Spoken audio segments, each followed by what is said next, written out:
So what is your go-to get out of networking move? You're trapped in a conversation you don't want to be in. It depends on what the context is, but for the most part, I'll feign some injury.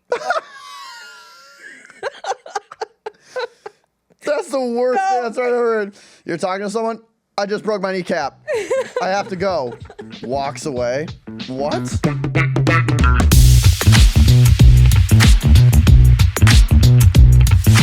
What's up, everyone? Welcome to Per My Last Email, your favorite podcaster's favorite podcast. This is the show where we give you the hot takes and tactics necessary to thrive in work life, to accelerate your career. What could be better than that? So well said. It's amazing. I'm Kyle Hagee. I'm Kaila Lopez. And today, we are talking about everyone's favorite word. Networking. Networking. Yay. We love it. I can't wait for this episode. I'm so excited. I am not as excited. So this is going to be great. Yes. What comes to mind for you when you think of the word network? Synergies, thought leadership, accelerating your career. Networking is a cringe word. It's very cringe, but it's so important. No. It's so important, Kayla. So stupid. We're going to get into it during the show. But yeah, I think there's a general idea of networking that people have that makes it feel very cringe, makes it feel very inauthentic. So I think that's what the words that come to mind when people hear it, which causes people not want to do it. And I think that's a really bad thing. Yeah, I'm so glad that you said thought leadership and synergy. Yeah. Three of my favorite words when put together. It's the key. What comes to mind when you hear networking? Pretty much cringe. Yeah. Like sad, windowless hotel room, like hotel conference center. 8 drinks deep at a Hilton. Yeah, like just like awkward conversations, like ugly name tags, like shuffling around in a skirt that's a little too tight. Like I think the idea of networking is so gross. Yeah. And like so fake. Yeah. I think most people think about it that way, but hopefully what I will articulate the best I can is like, no matter what you think about it, it's very important. And so you should understand the power of it, and we'll have some tactics on how you should go about networking without being cringe, which is literally the goal of the show. Yeah. How to network without being cringe. But first, let's set the scene. Let's get some statistics in here. So 70% of jobs are not advertised on job websites, and 85% of vacancies are filled by referrals. Isn't that illegal? Well, maybe, whatever. I don't know. Maybe it's illegal. We're not. I thought you had to. We're not post snitching. It. We're not the feds. Okay. All right. But 85% of vacancies are filled by referral. Right. The power of networks. 67% of employers actually confirmed that when a applicant comes in through referral, the hiring process is faster and cheaper. So there's a benefit to employers. There's already some built-in trust. 90% of executives, it's not just about getting jobs. 90% of executives cite in-person conferencing and networking as a huge, maybe the number one source of leads for their business. And 79% of professional people consider networking very important, what we're talking about, but only 48% do it. So there's this gap between people knowing it's important, but actually doing it. One of the most reasons cited is time, that they don't do it. I think the second is probably it feels very cringe. It's awful, yeah. So I think the stats bear out. There's some benefits to it. People think it's important, but people aren't doing it enough. Why aren't people doing it enough? It's so important. No, it's not that important. Okay, I think what we should talk about now is what networking even means, because like when I think about networking, I think about sending like cold DMs, being like, hey, I'd really like to pick your brain. No. Like, can we get a coffee? Yeah. Like just trying to be very transactional in the way that you're approaching business relationships. Yeah. And I think that's probably what most people think of when they think of the word networking. I think having a network and building relationships is very important in anyone's career, obviously. But the act of building a network for the sole purpose of like using that person to accelerate your career now or in the future is so gross to me. Yeah, and it could feel very transactional if you're going about it in that way. And I think that's like the easiest on-ramp to networking is like you decide you're going to network because you need something, and then you start reaching out to people when you need something. Right. And it comes off as like, I see right through this. I know that you're just asking me for something. I've never even met you, but I love how you reframed it as relationships. I think everyone understands the importance of relationships in their life and in their career. And networking is about, creating authentic, genuine relationships, even friendships with, people that are relevant or not relevant to your career. and then like giving before you get, or just creating networks, creating relationships, creating friendships when you don't need something. So I think that is key. Building it, the best time to build a network is when you don't need one at that particular moment, because you can actually come in and be more authentic. I think what people get wrong is that they think networking is overrated until they don't have a network when they need one, and they're like, shit, like it would be really nice if I knew someone at this company. It'd be really nice if I had a mentor, but they need in that moment. And so then they come in with a cold LinkedIn message that's like, can I pick your brain for 15 minutes? And you want to throw your computer out the window. So I think number one piece of advice is like, if you believe in the power of relationships, you need to start building those now before you actually need them. Meh. I mean, I get it, but I also feel like, don't you think that's kind of like cold and calculated? Like every single relationship that I'm making right now is going to like potentially pay off in the future, and that's why I'm building them. Well, I think, yeah, if you only view relationships as like, I'm going to get something out of this eventually, and that's the only reason I'm building it, like, yeah, it feels very cold and calculated. I think two things to that. The first is a great relationship should be mutually beneficial, right? It's a mutual exchange. I think a lot of people go into networking thinking, what can I get out of this experience? Yeah, I agree with that. And not thinking about, what can I give to this other person? Who is in my network that would help this person out? What opportunities am I aware of that could help this person out?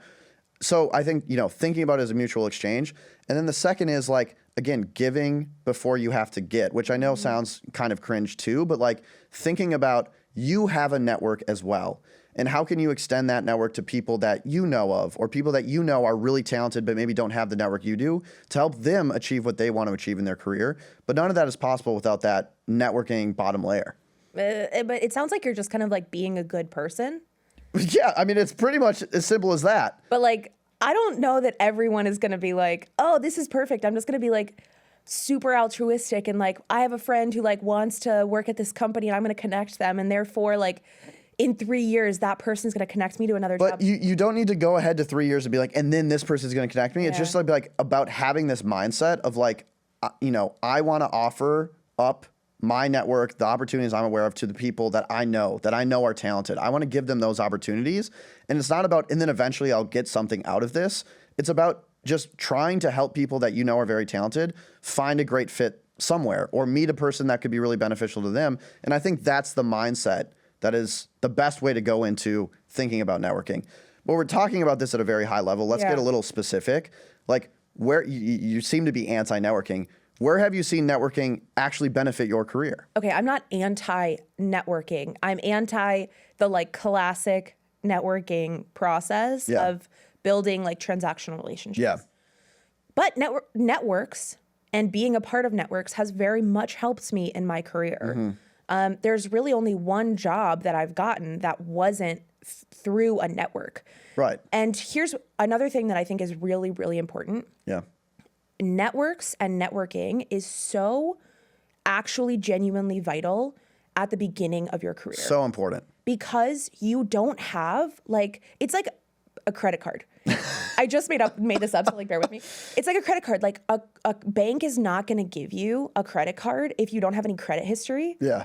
And like, okay, maybe the like metaphor doesn't exactly work, but if you have like a friend at the bank, they're probably going to give you a credit card. This is not how credit cards work. Okay, I don't know. We tried. You were in finance. How did I wasn't issuing credit cards. Yeah.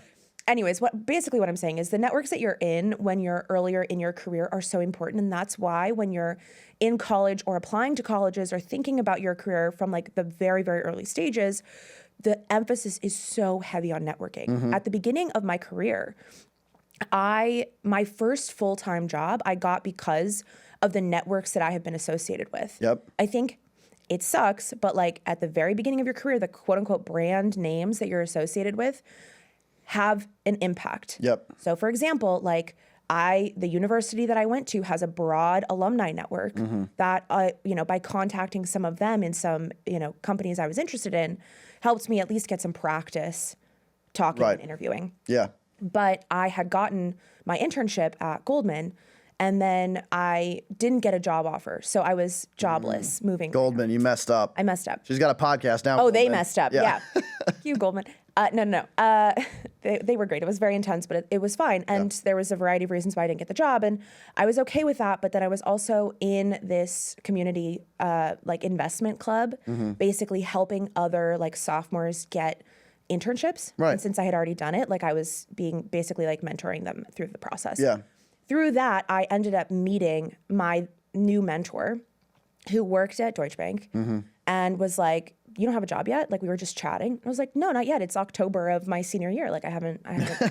And he's like, well, we've already done our first round interviews, but I would love to bring you out to our Super Day, which is like the final round of interviews. Yeah. And he wouldn't have done that if I wasn't in that group. Like he had come in for a talk, and I was helping him prepare for that talk. Right. That's how we started talking. Of course, I wouldn't have gotten that job without that network because he wouldn't have known who I was. We wouldn't have met. Which I think this is where I feel like there's people have like cognitive dissonance. I talk to so many people that are like you, where they're like, oh, networking sucks. I don't want to do it. It's overrated. But then I'm like, how did you get the last 5 jobs? Oh, I knew someone. Yeah. Oh, like I worked with this person. They went to a new company and they were like, you would be a great fit over here. And I went there. Like if you actually just sit down as a listener and think about the jobs you've had in your career, it's so unlikely. We read the stats that you went in super, super cold, didn't know anyone, and you ended up with that job. Most people find an opportunity through their network. And so the more expansive your network is, the more opportunities you're going to find. And so, I mean, my story is almost the opposite of this. At Morning Brew, I've benefited from networks, obviously. But at Morning Brew, I didn't know anyone at the company. I was living in Milwaukee. The company was in New York. I wasn't cool. The company was cool. I was like... That's not true, Kyle. You're very cool. I was like, there's no way I'm getting this job. Like, I felt it in my bones that I was at a disadvantage because I didn't have any sort of connection. So I had to build that credibility, and the hiring process was a lot longer because they were like, and I guess this guy's good, but like no one knows him. Like, what's going on here? He is not connected to any of us. And so I just think having a network, it doesn't get you the job, but what it does is it surfaces opportunities. And so there's a great book called The Defining Decade by Meg Jay. Classic. And Kayla's heard me talk about this a million times. And she talks about the power of weak ties. And the defining decade is about your 20s. And so again, kind of focusing in on this point that networking is so important when you're young. The more weak ties you have, the more loose connections you have, don't view it as like those people are gonna just hand me a job. What your network is gonna allow you to do is to find the widest amount of opportunities for you. It is like top of funnel if you're looking for a new job. You're going to be connected to so many people that are going to surface opportunities. And then what that does is allows you to find fit. I think fit is so important. I think everyone listening is so talented in a unique way. And there is a job out there that you would crush at. You would be like the best fit for. But how do you find that job? Right? No one's going to like email you just randomly like, here's all the jobs you'd be perfect for. You have to build a network. I think LinkedIn actually does that. But maybe the tech has solved this. But right, like if you have a wide network, you're going to surface more opportunities. You're going to increase your chances of finding a really great fit, crushing your career. And that's what I want people to do. And so having a network just gives you more and more chances at finding that perfect fit. So I think I actually agree with you. Boom, episode over. We've solved networking. But I think it's also very funny that like I've had a lot of like networking or like I've seen the benefits of networks and your most recent job, you have it. And yet we're on the different opposite sides. But what I think something that you said that I really, really agree with is that your network provides credibility where you may, if you don't have that connection, you may have to work extra hard to build that credibility yourself. Yep. And so it doesn't mean that like not having a network means you're like screwed and you're never going to get a job. Yeah. It just means you have to work a little bit harder to justify or to like build that credibility yourself. Yeah. And talking about this credibility, I think, again, people hear networking and they think the conference room at the Hilton and like it's so awkward and you don't want to be there and you go to your room like 2 hours early and watch like Netflix instead. But networking can take a lot of different forms. If we just talk about base level credibility, your network could be the companies you've worked for in the past, which give you credibility. It could be a bunch of weak ties. It could be really strong relationships, like you're having a lot of one-on-one coffee chats with, select individuals that have a really large network themselves. So just don't discount networking across the board. Find the way you like to network and double and triple down on that. There's no one right way to network, but I would say if you don't have a network, you are at a disadvantage in your career, and I don't want that for anyone. And we'll be right back after this. Okay, back to the show. Okay, so fine. we can establish that having a network is important. Yeah.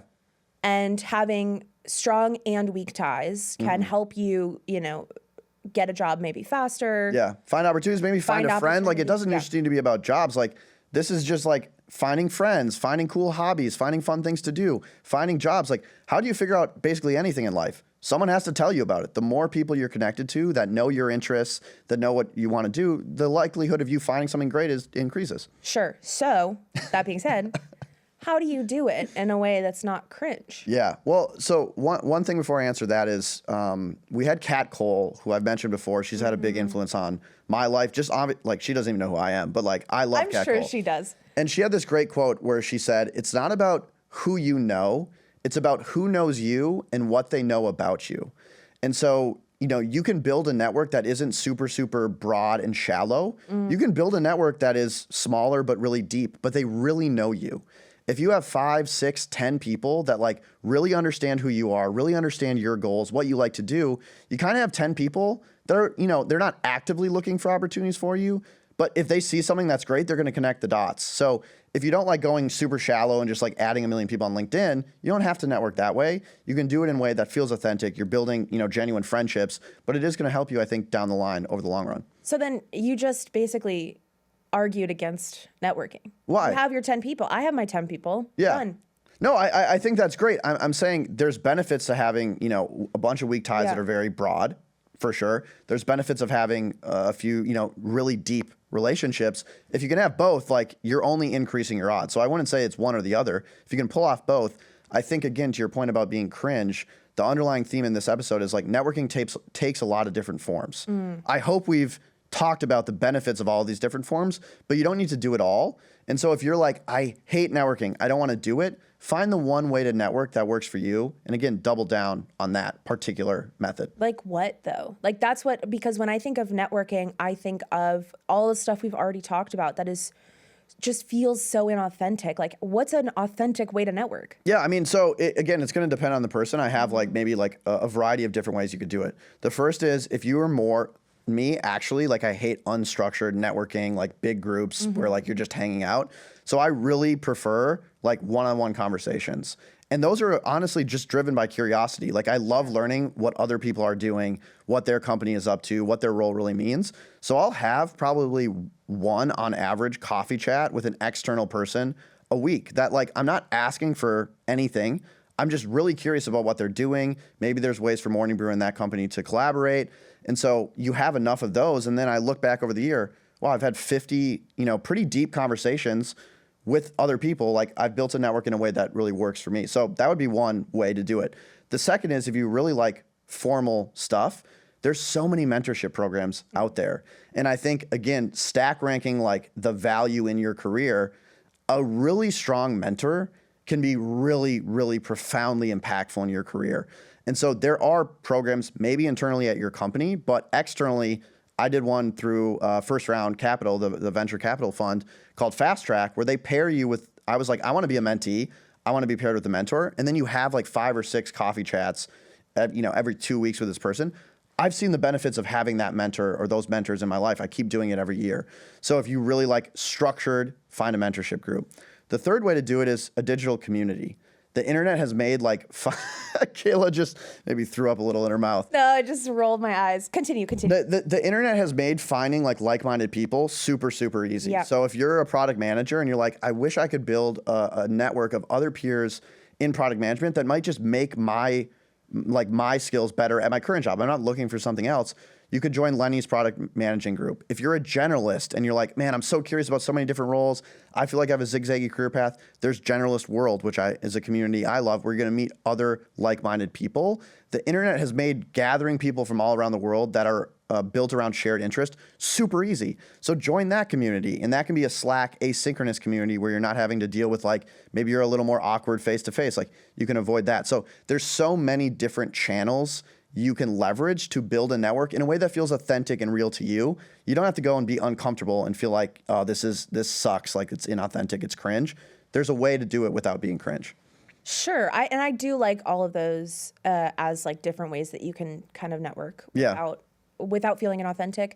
I guess it just seems like so much time. Yeah. Like, I don't do any of this because, like, I don't know. I like when I'm done with work, I want to be done with work. Do you, so you think the number one reason you don't network is time, or is there like an underlying theme there? Well, when under I was time? 7, no, I'm just, Yeah. Tell me about your mom, Kayla. no, I think it's just like, it's a lot of effort and it's putting yourself out there in a way that is vulnerable. I mean, we were talking about this when we were talking about LinkedIn. Yeah. It's the same thing. Maybe the quote unquote networking is a little bit more person to person, in person IRL. Yeah. But like, there's this like act of vulnerability to walk into a group of people in a room full of people you've never met before, potentially. Yeah. And like start talking and like try to make connections. And it feels like, I don't know, like very awkward. And if I don't have to do it, it's scary. Yeah. If I don't have to do it, like, why would I put myself through something that is uncomfortable and scary? Like, and it's worked out fine for me so far. I've been in this role for 3.5 years, and I'm probably hopefully going to be in this role for a little bit longer. Like, I don't need to be doing that right now. Yeah. I mean, one, I think you hit the nail on the head. I think that's how so many people feel. And it is so scary to like go into a big conference room. You're sweating a little. You wrote your name wrong in your name tag. You're embarrassed. And you're like, I have to like talk to a random person I don't know about some, like, what am I even going to say? So I totally get that. And I do think the fear of playing keeps people out of the game. Yeah. And you know, you're spot on. Like, you've had an incredible career. You're doing amazing work. You have a really cool job. And you know, that's a testament to you.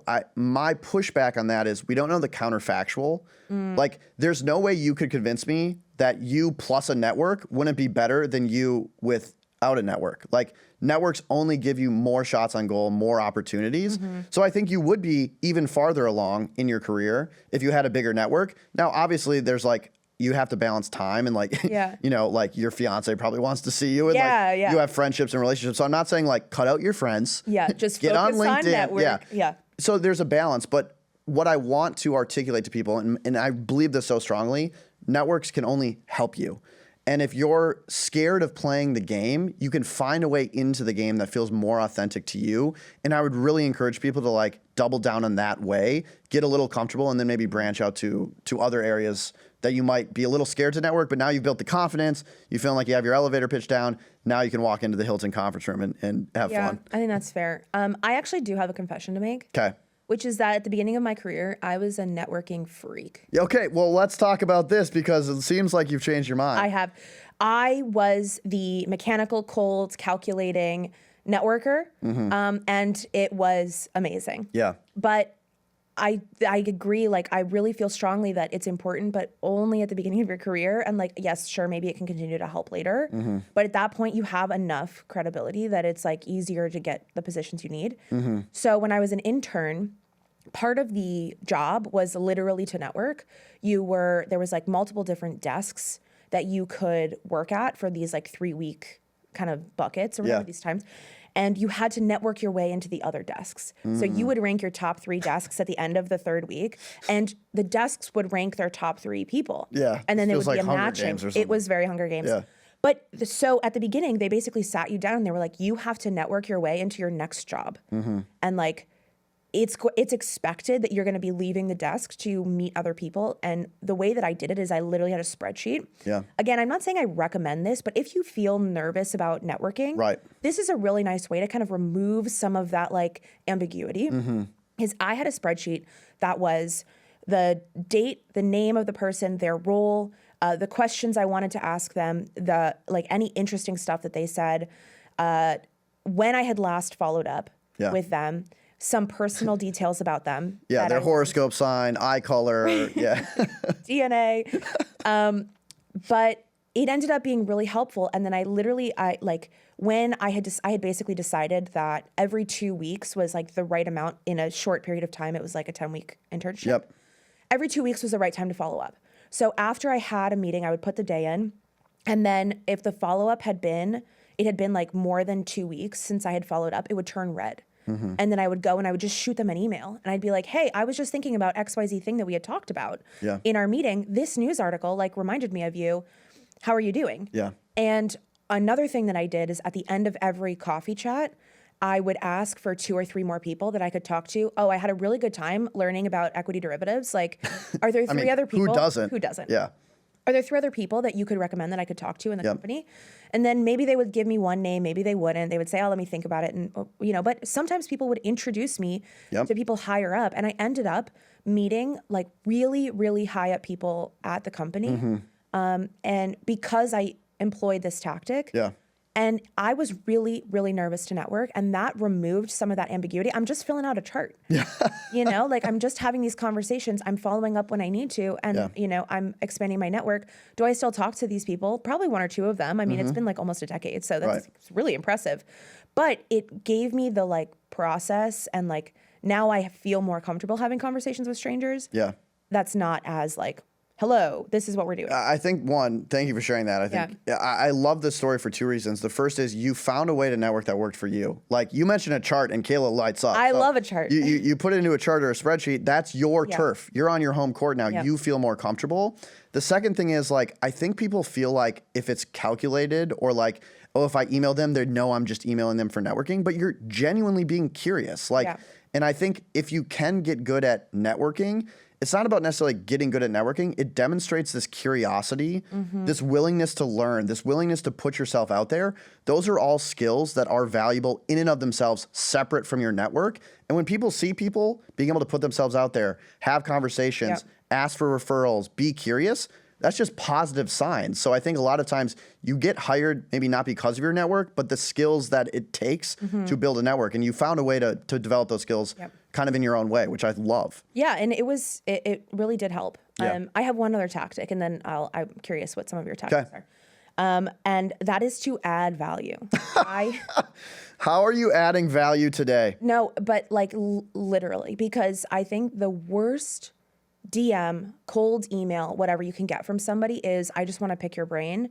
Or I'm interested in your role or how you got here and I'd love to talk to you. I'm not saying that you need to like be this like revolutionary like mind that adds like brings these new thoughts to the CEO. Or email whatever. The CEO of Target and be like, fix your business. Right. Here it is. Like that's not gonna, and they're not gonna respond. But if it's like, I've done my homework. Oh, Kayla, I saw that you made the career jump from finance to like editing. How did that work?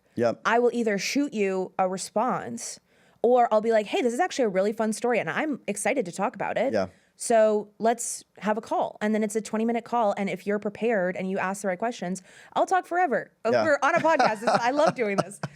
You know? But if you're like, oh, I just wanted to know what you do. I'm like, okay, well, now I'm bored and I'm busy and like, be better. No, I think this is a great tactic. Like, do not just cold DM people and say, can we chat? Like, that is the worst way to go about building a network. You have to demonstrate that, like, you actually care. And this is my point. Like, don't just reach out to reach out. But if you're curious about someone, I've been connected to, like, one of my favorite authors of all time because, like, I was obsessed with his book. And I would email him, like detailed stuff. Like, I really liked your book. Here's what I loved about it. And here's what I'm more interested in.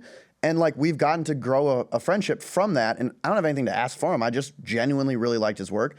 So the more specific you can be with your ask and the more you can demonstrate that you've actually done the research and you're not spraying and praying, your odds of success go way up. The other tactic I'll say is people immediately jump to like, oh, I need to network with the CEO. It's like, you're a 22-year-old associate. Like, no, you don't. The best people to network are with the people who are 1 step or maybe 2 steps, but not 10 steps, 1 or 2 steps above you. And those people are more likely to talk to you because they're not oftentimes getting hit up all the time. So network 1 or 2 steps above you would be another tactic I have. Let me run through my list very quickly. Okay, let's hear it. I think they're pretty good tactics. Okay. So again, I said, if you're not comfortable with unstructured networking, lean on one-on-one coffee chats, be specific with your ask. The second is join like a formal mentorship program that adds structure. It's not awkward because they're opting into the experience, you're opting into the experience. Third is there's so many great digital communities out there. If you're not in one, join one. See how it is, whether that's a shared interest, maybe it's about, generalism at large, join a digital community. The fourth is you can create networking events yourself. So if you're like, I hate all these other networking events, maybe you have a dinner with, other chief of staffs. I did this a couple of weeks ago and we reached out to like 10 people who were chief of staff, said, hey, we're going to have a dinner with other chief of staffs. Do you want to come? We had 10 people. It was like we could create the experience. So I felt a lot more comfortable because I was hosting it. So you can always host events yourself. That's a great idea. Yeah. Wow, good tactic, Boom. Kyle. The fifth, honestly, is just like, it doesn't always need to be about work. Like, you could just get a hobby, like join an intramural basketball team. Like, you don't need to meet people only to meet people to get something out of them in the future. Like, you'll never know. Like, maybe you have an intramural volleyball team, and then 5 years later, that person's like a VP at Goldman, and you're like, okay, am I going on your yacht now, or what's happening? And then the last thing is like, view it as a two-way relationship. Like, I think if you can help someone achieve something they want to achieve in their career, you can make an intro for them. They're really loyal to you. And if you ever have an ask in the future, they're going to be much more likely to fulfill that ask. So those are all my tactics. We've solved networking, it sounds like. It sounds like we have. Wow. We've made it not cringe. It's no longer embarrassing. Mission accomplished. Congratulations to all of you, and you're welcome. If you disagree, send us an email. Per my last email at morningbrew.com. Yes, we'd love to hear your best networking tips, where we got it wrong, where we got it right. And if you want to hear more about Kayla's finance journey, Please don't. you can message her. So should we roll the credits? Let's do it. Our producer is Michaela Heck. Our technical director is Uchenna Waogu. Gabby Lozano is the associate producer of Bossy. And our chief content officer is Devin Emery. This show is a production of Morning Brew. Thanks for listening, and we'll see you again next week. Thanks, y'all.